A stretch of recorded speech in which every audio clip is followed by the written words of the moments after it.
Vítam vás pri dnešnom výklade karty Malej arkány 7 palíc. Číslo 7 sa v tarote spája s výzvami, skúškami a duchovným rastom. Táto karta odráža moment, keď po dosiahnutí úspechu čelíme ďalším prekážkam a musíme si svoje miesto obhájiť. Na karte vidíme muža, ktorý stojí na kopci.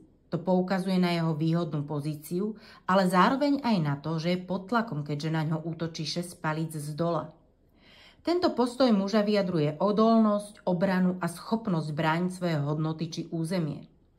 V jeho rukách je palica, symbol sily, energie a životnej vitality. Na paliciach môžeme vidieť rašiace lístočky, ktoré sú znakom rastu, života a nového začiatku.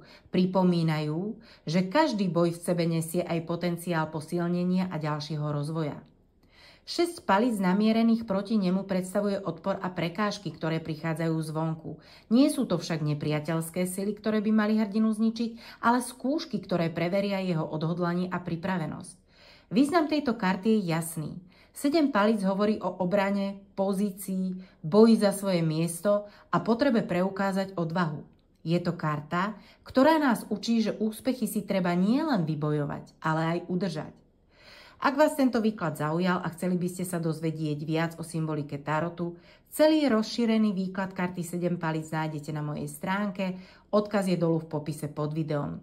Ďakujem, že ste dnes boli so mnou a ak vám tento výklad priniesol inšpiráciu, poteší ma, ak dáte videu like a prihlásite sa na odber, aby vám neunikli ďalšie tarotové výklady.